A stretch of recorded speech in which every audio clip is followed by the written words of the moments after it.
아멘. 아멘. 반갑습니다. 오늘 또 이렇게 우리 형제자매들을 볼 수 있어 너무 좋은 것 같고요. 오늘 특별히 우리 후조 자매가 성찬과 헌금을 나눠주셨는데 저는 항상 후조 자매의 성찬이 마음에 늘 와닿습니다. 우리가 한 주를 보내고 주님의 은혜 덕분이라는 것을 기억하면서 기억하니까 더 오늘 이 자리가 더 특별하다는 생각을 하게 되었어요. 이 성찬과 헌금을 이렇게 마음으로 나눠준 우리 후조 자매에게 우리 감사의 박수. 아멘. 감사합니다. 자, 오늘은 날씨가 너무 더워요, 그죠? 그래서 저도 여기에 있는 게 너무 행복하더라고요. 어제도 우리 동욱이 친구 영훈이랑 같이 성역 공부를 여기서 했거든요. 너무 시원하고 좋더라고요. 그래서 요새 약속이 있으면 이제 여기서 가서 시간을 보내는데 교회가 있다는 것이 얼마나 감사한지 새삼 다시 한번 또 느꼈습니다. 그래서 그 동욱이 친구 영훈이라는 친구도 교회가 너무 좋아요. 그래서 동욱이는 빨리 스터디 카페에 가서 공부하려고 하는데 계속 붙들면서 못 가게 해서 참 아주 좋은 시간을 보내고 있습니다. 오늘 자 PPT 그거 좀 주실래요? 리모컨 좀요. 예. 예. 오늘 제목은 인생의 황혼에서 발견한 가장 큰 보화입니다.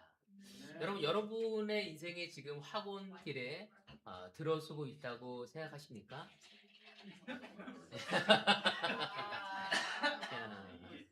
각자 알아서 생각하십시오.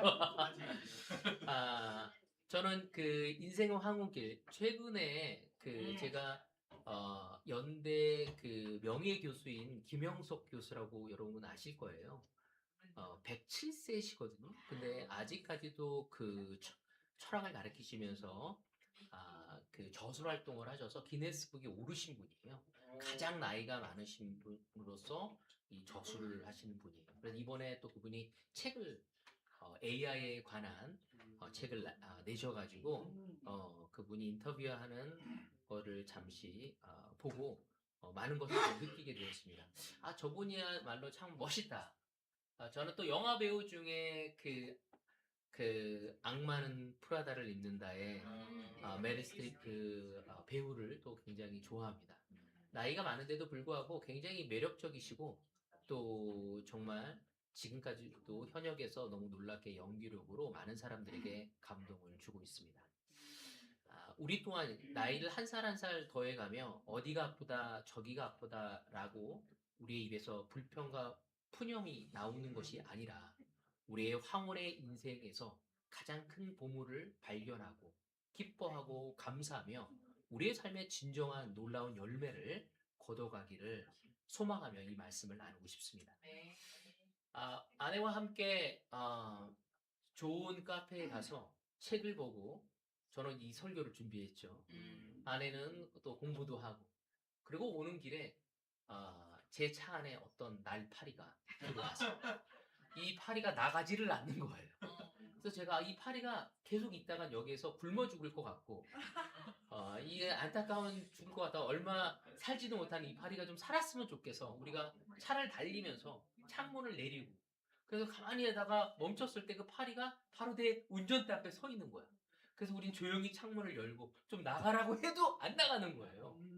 그러면서 너무 속상하더라고. 그래서 할 수 없다. 너의 삶이 여기까지인가 보다 하고 가다 나중에 이제 나가게 됐는데 제가 그걸 하면서 제 아내한테 이런 얘기를 나눴어요. 하나님이 이러지 않을까? 파리는 여기에 들어와서 살고자 아둥바둥하지만 사실 이 안에 있으면 죽게 될 텐데 나는 조금이라도 살게 하기 위해서 나가게 하려고 모든 거를 열어놔도 이게 안 되는 거야. 그걸 보면서 하나님이 얼마만큼 우리에게 간절한 마음으로 많은 것들을 제가 창문을 열고 손짓을 하면서 소리를 지르고 야 나가라고 여러 가지를 이야기하는 것처럼 하나님 또한 우리에게 그러한 것을 계속하고 있지 않나.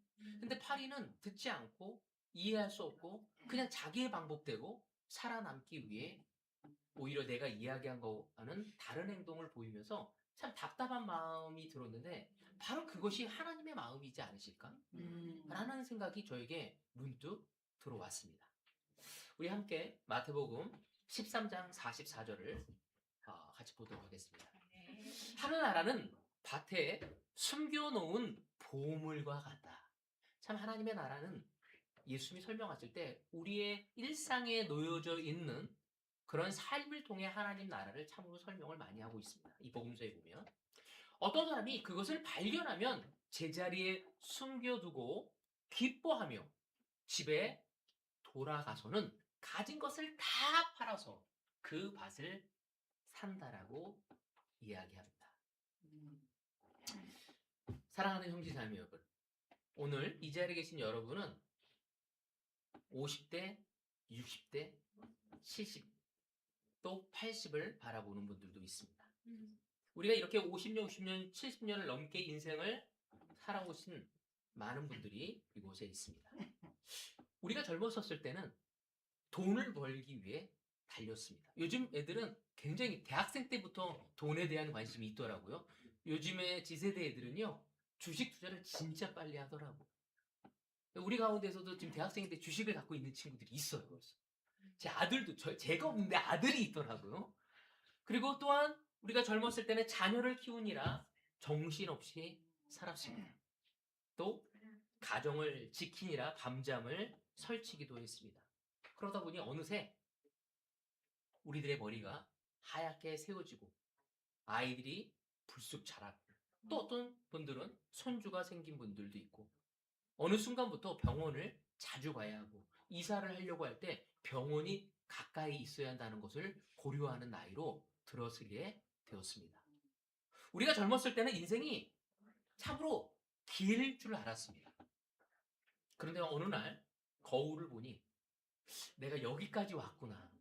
제가 카페에서 거울을 봤는데 백발로 보이는 거야. 머리가.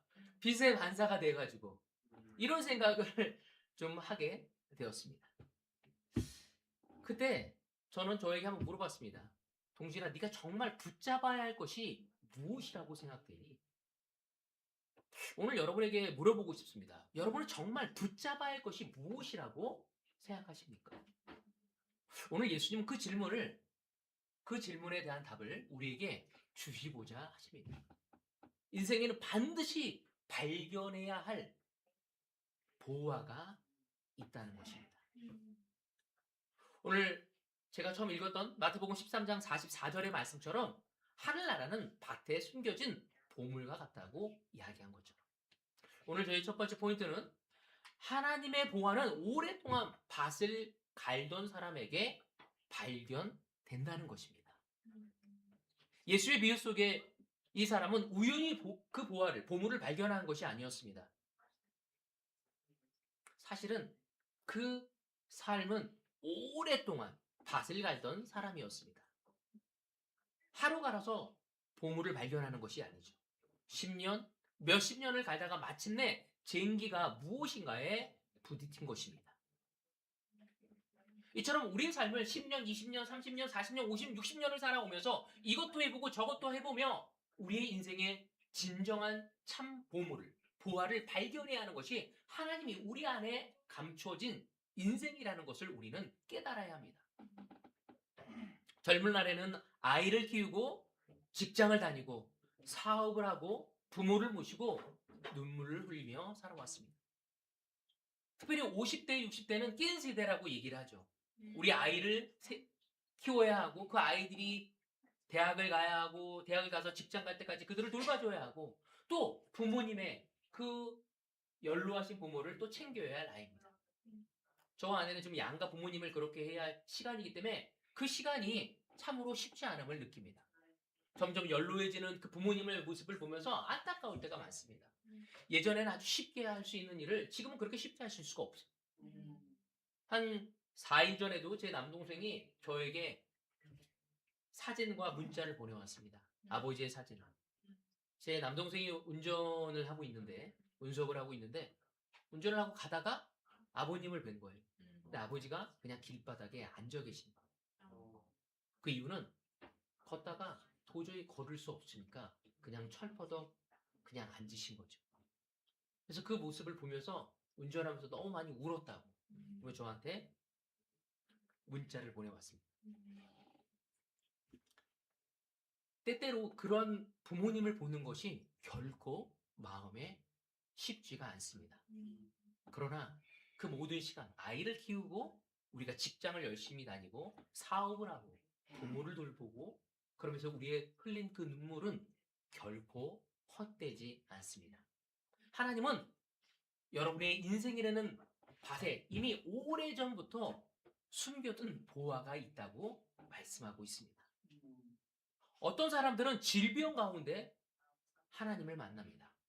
어떤 사람은 좌절 가운데, 어떤 사람은 인생의 배신 가운데, 어떤 사람은 실패 가운데, 어떤 사람은 배우자를 잃고 비로소 하나님을 붙잡습니다. 우리 인생에는 때로는 그 돌뿌리인 줄 알았는데 그것이 그 돌뿌리를 거두려고 할 때 그 안에 보화가 있다는 것입니다. 하나님은 우리에게 말씀하십니다. 잠언 2장 4절에서 5절에 보면 은을 구하듯 그것을 구하고 보화를 찾듯 그것을 찾아라. 그렇게 하면 너는 주님을 경외하는 길을 깨달을 것이며 하나님을 아는 지식을 터득할 것이다. 우리의 신앙은 일주일에 한 번 교회에 오는 것으로 끝나는 것이 아닙니다. 평생 말씀을 캐내는 일을 합니다. 말씀을 읽을수록 또 읽고 또 묵상할수록 그 안에서 새로운 보화가 나오는 것입니다. 제가 성경 공부를 하면서 그 친구가 참으로 놀라웠던 거는 동욱이 친구인데 영훈이라는 친구는 성경을 벌써 다 봤대요. 그리고 두 번째 봐야 하면서 굉장히 자랑스러워 하더라고요. 제가 그 친구한테 내가 35년, 36년 동안 성경을 읽었는데 나는 100번을 넘게 읽었다. 그렇지만 아직도 나에게 새로운 신선함을 주고 있다. 여러분 오늘 시간 하나님은 우리가 우리 인생에서 그 말씀의 보물을 계속 캐어가며 우리의 삶이 풍성해지기를 권하고 있습니다.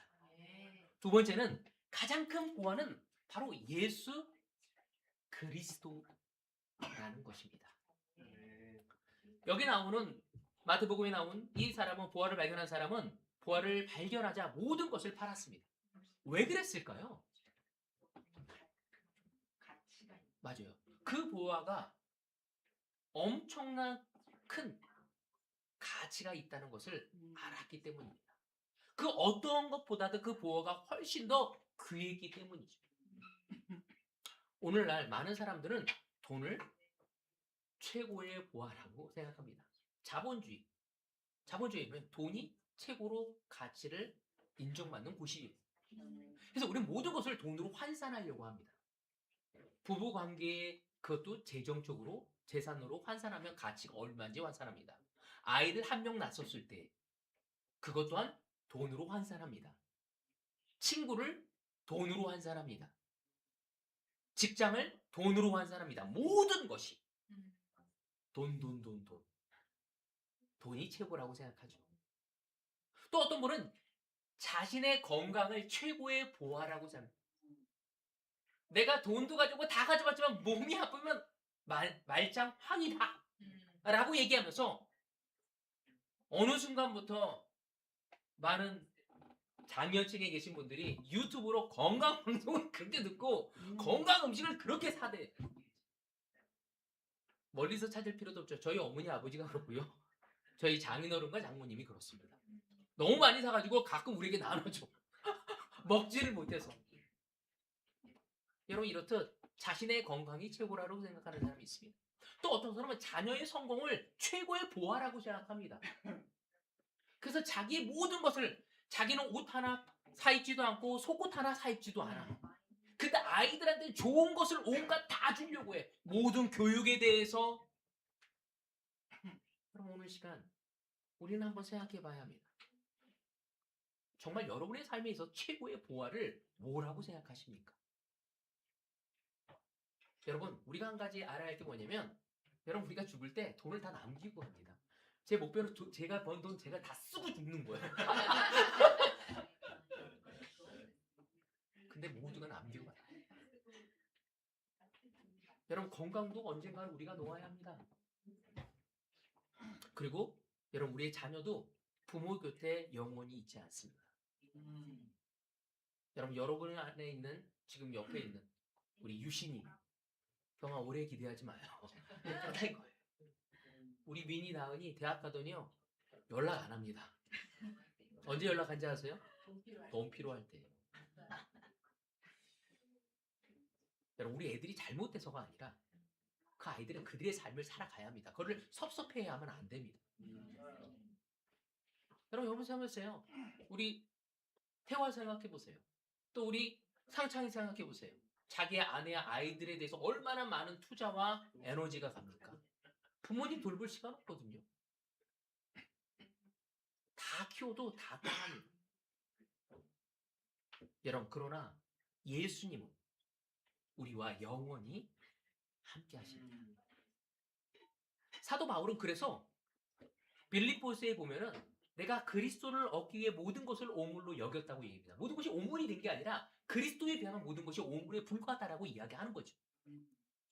자, 빌립보서 3장 12절에 보면 나는 이것을 이미 얻은 것도 아니며, 지금 거기 안 들어갔나요? 페이지가 여기. 자, 3장 12절. 나는 이것을 이미 얻은 것도 아니며 이미 목표점에 다다른 것도 아닙니다. 그리스도 예수께서 나를 사로잡으셨으므로 나는 그것을 붙들려고 쫓아가고 있습니다. 오늘 특별히 부모님께 꼭 드리고 싶은 말씀입니다. 여러분이 자녀들에게 줄 수 있는 최고의 유산은 돈이 아닙니다. 또 집이 아닙니다. 바로 우리가 가지고 있는 예수님, 바로 신앙입니다. 우리 자녀들이 기억하는 아버지와 어머니는 재산을 많이 남긴 것보다는 주님 안에서 기뻐하고 감사하고 그리고 사람들을 사랑하면서 주님 앞에 기도하며 인생을 즐기는 분인 것입니다. 여러분, 삶의 고난과 역경과 또 새로운 삶에 대한 어떤 흥분과 기쁨이 나에게 왔었을 때 하나님의 말씀에 비추어 자신의 마음의 평정심을 찾고 바르게 살아가고자 하는 그 성경을 읽는 모습이 자녀들에게 감동과 영향을 줄 것입니다. 어떤 상황에서도 하나님의 사랑을 배우고자 하고 그 사랑으로 자기를 사랑하고 내 주변을 사랑하고자 하는 그 삶이 바로 자녀들에게 평생 기억에 남는 모습일 것입니다. 형제자매 여러분, 우리의 최고의 보물은 바로 예수 그리스도라는 것을 기억하십시오. 세 번째, 부활을 발견하면 희생이 아니라 기쁨이 된다는 것입니다. 여기 나온 이 마태복음에 나온 이 사람은 농사꾼은 기뻐하며 집에 돌아가서 가진 것을 다 팔아서 그 밭을 샀다고 얘기하고 있죠. 근데 슬퍼하면서 샀나요? 아니요, 굉장히 기뻐했어요. 억지로 판 것이 아닙니다. 손해반다고 생각하지 않았습니다. 더 큰 것을 얻었기 때문이었죠. 또 더 큰 것을 얻을 거라고 기대하고 있었기 때문에 그는 기뻤던 것입니다. 여러분, 우리도 그렇습니다. 예수를 정말 만나면 우리의 헌신과 희생은 부담이 아닙니다. 예배는 의무가 아닙니다. 기도는 숙제가 되지 않습니다. 말씀을 읽는 것은 우리를 버겁게 하지 않습니다. 오히려 그것은 내 삶의 기쁨이 되어지는 거죠. 여러분, 그렇게 생각합니까? 근데 지금 그렇습니까? 저는 그러지 않을 때가 있어요. 아마 여러분도 있을 거라고 생각합니다. 여러분, 오래 신앙 생활을 하다 보면 감격이 사라집니다. 그 본 구절이 그 본 구절이고 그 말씀이 그 말씀 같고, 여러분, 예배는 습관이 되고 기도가 형식이 되어지고 성경은 읽어야 할 책이 될 때가 있다는 것입니다. 주님은 에베소 교회에 이런 이야기를 합니다. 그래서 그들에게 요한계시록 2장 4절에 보면 너에게 나무랄 곳이 있다. 그것은 내가 처음 사랑을 버린 것이다. 하나님은 우리의 감격이 사라진 이유가 무엇인지 에베소 교회에 도전을 주기를 너희들의 첫사랑을 잃어버린 것이라고 이야기하고 있죠. 오늘 우리에게 필요한 것은 새로운 프로그램이 아닙니다. 바로 하나님에 대한 첫사랑을 회복해야 하는 것입니다. 그래서 에베소 교회 형제 자매들에게 강력하게 도전을 준 거죠. 너희들의 감격이 사라진 이유가 무엇인지. 바로 첫사랑을 잃어버렸다.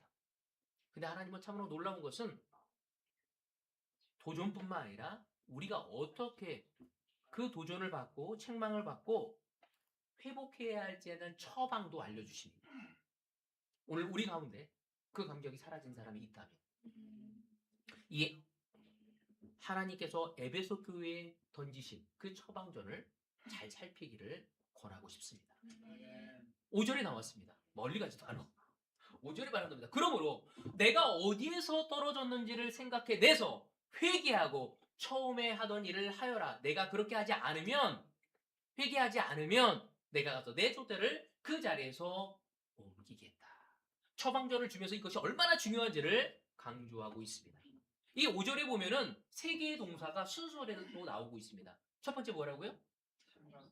생각하라고 이야기하고 있습니다. 숙고하라고 얘기하고 있습니다. 헬라어에서 찾아보더라도 생각하는 건 뭐냐면 우리가 기억하라는 뜻을 이야기하고 있어요. 여러분, 그때 그 자리를 떠올리는 것입니다. 감격이 없이 사라진 때를 기억해야 합니다. 어디서 떨어졌는지를 생각해 볼 수 있습니다. 회복의 처음은 그 지점을 정직하게 찾아내는 것입니다. 내가 언제부터 감격이 사라졌지? 어쩌면 내가 얻고 싶은 걸 얻었을 때, 내가 그렇게 결혼하고 싶은데 결혼한 이유, 내가 직장을 갖고 싶은데 직장을 얻었던 이유, 내가 집을 갖고 싶은데 집을 가진 이유로, 내가 승진하고 싶은데 승진한 이유로, 내가 이 고난이 있었는데 이 고난이 사라진 이유로 어쩌면 우리의 감격이 사라질 수 있다는 것입니다. 여러분, 막연히 감격이 없다는 것이 아니라 언제부터 예배가 습관화되었는지, 언제부터 기도가 형식이 되었는지를 스스로 물어보는, 기억해 보려는 그 첫 발걸음을 하나님은 에베소 교회에 던지는 것처럼 우리에게 얘기하고 있습니다. 그리고 두 번째, 어떤 거죠? 회개하라는 거죠. 우리 임태호 형제가 올해 내내 우리한테 얘기하고 있어요. 회개하시오라고 이야기하고 있습니다. 그 말은 뭐냐고요? 계속 얘기 듣고 있죠. 우리 임태호 형제가 방향을 전환하시오라는 뜻입니다. 생각하라. 기억하는 것만으로 부족하다고 얘기하고 있습니다. 반드시 회개해야 한다고. 회개는 뭐냐면 부끄러워하는 것이 아니라 우리의 삶의 방향을 바꾸는 것입니다. 우리가 세상에 가 있는 나의 생각과 태도를 돌려서 주님의 말씀을 읽고 묵상하는 삶의 전환이 필요하다는 것입니다. 계속 돈에 가 있고 문제에 가 있고 내가 이루고자 하는 욕심에만 가 있다면, 내 상처에만 가 있다면 우리는 회개를 할 수 없습니다. 두려움과 불안과 원망과 낙담으로 계속 있을 수밖에 없다는 거죠. 6개월 내내 우리 임태훈 형제가 우리 코아 그룹에게 회개하라는 이야기를 계속하고 있습니다. 여러분, 한 번에 우리의 마음을 바꿀 수는 없지만 우리의 기도와 말씀 묵상이 우리의 마음을 주님을 향해 가게 할 것입니다. 그리고 우리의 거대한 삶의 라이프가 전환이 되어져서 그 감격이 오기 시작할 것입니다. 회개는 부끄러워하는 것에 멈추지 않고 바로 하나님께로 우리의 생각과 태도를 그분을 향해 고정시키는 것. 바로 그것이 회개라는 것입니다. 그리고 거기서 멈추라고 했나요? 세 번째 뭐라고 해요? 처음에 하던 일을 하여라. 여기서 보면 그 하라는 이야기를 그 단어를 찾으면 포이에오라는 단어를 썼어요. 헬라. 근데 그 뜻이 뭐냐면은 창조하다, 만들다 라는 뜻이에요. 플라톤 그 철학자도 이 단어를 많이 썼는데 윤리학에서 이 단어를 썼어요. 이게 뭐냐면 갖은 노력을 다해서 노력하는 거예요. 그러니까 우리가 어디서 잘못되었는지를 기억하고 생각하고 그 다음에 우리의 방향을 전환해서 문제가 있었고 어떤 아픔에 가 있었고 낙담에 가 있던 그런 거를 해서 그리스도께 향한 다음에 그 말씀을 보고 뭐라고 하냐면 행하라고 얘기하는 거예요. 갖은 노력을 다해서 하나라도 실천해 보라고 이야기하는 것입니다. 여러분 중요한 것은 제가 이 구절을 보면서 제가 감동을 받았는데 제가 이 말씀을 준비하면서 그게 뭐냐면 중요한 것은 주님이 처음 감정을 느끼라고 얘기하지 않았어요. 뭐라고 하죠? 처음 하던 일을 하여라. 우리 정미자매 기억해요? 처음에 뭐 했는지? 우리는 말씀을 본 것을 아주 작은 거라도 실천하려고 했어요. 제가 기억해요. 회개하고 나서 저에게 도전을 준 한 형제가 야 너가 못 살게 그러고 괴롭혔던 친구들에게 가서 사과를 하래. 도저히 못하겠는 거야. 제가 그래서 이제는 만날 수 없다니까 전화를 보고 아니야. 그래서 제가 예전에 사귀던 여자한테 전화를 걸었어요. 따라락 걔가 왔더니 넌 뭐해? 하면서 막 소리부터 막 소리를 지르더라고. 그래서 내가 이래서 너 어떻게 해라. 너 미쳤니? 받아주지도 않았어.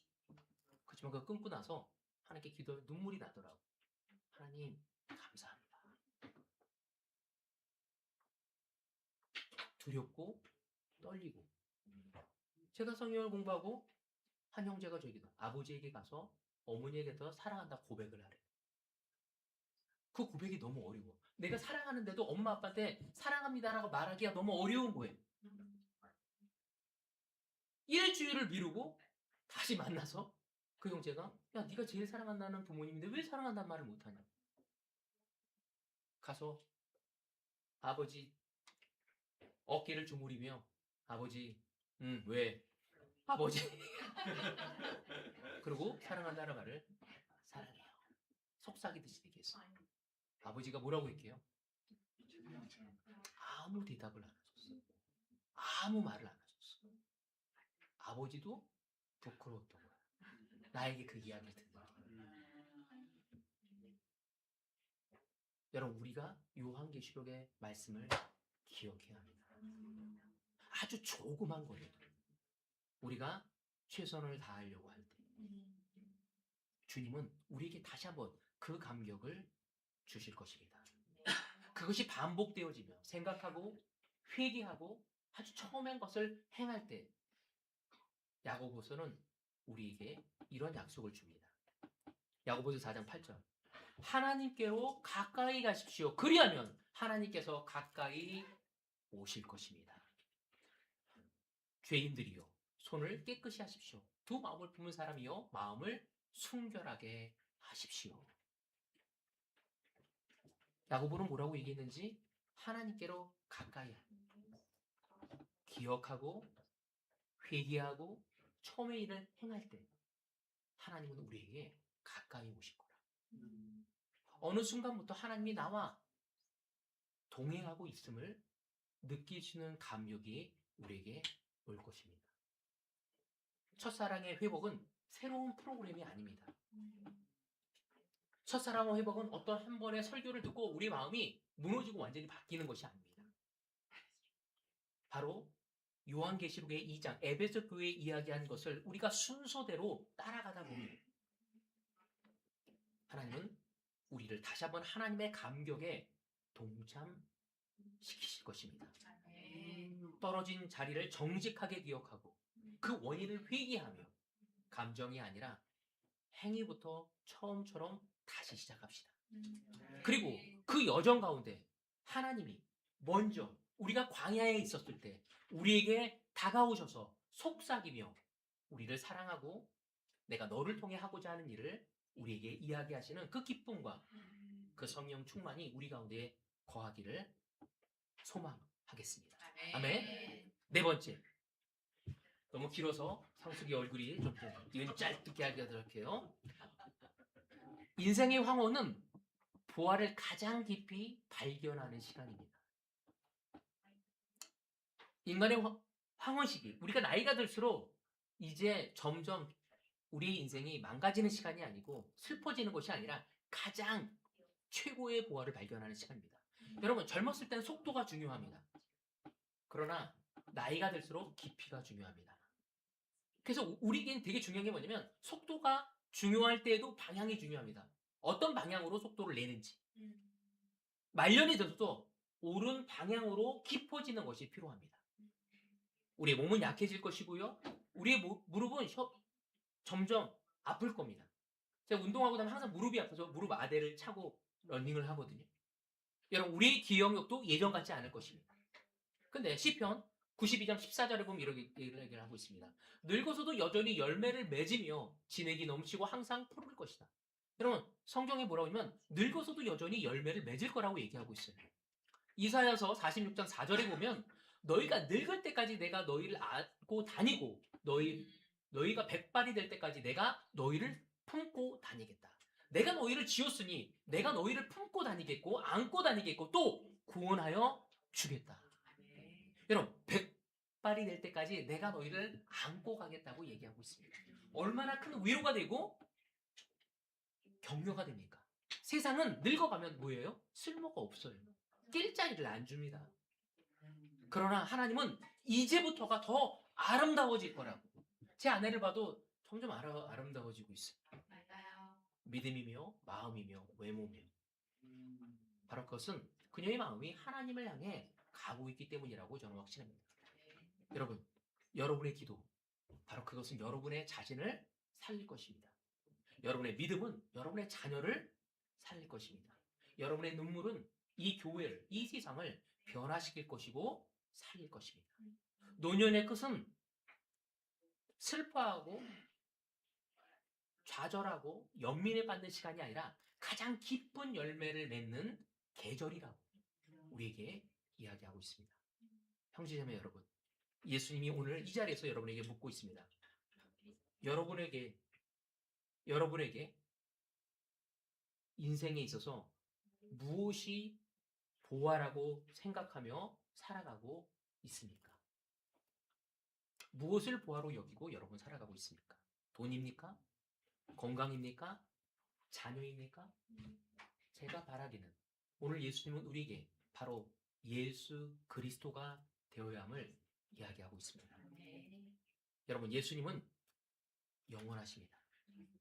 이제 남은 생에는 더 많이 가지기 위한 시간이 아니라 더 깊이 예수님을 알아가고 그분과 교제하며 우리의 인생을 즐기며 나누며 살아가는 삶인 것입니다.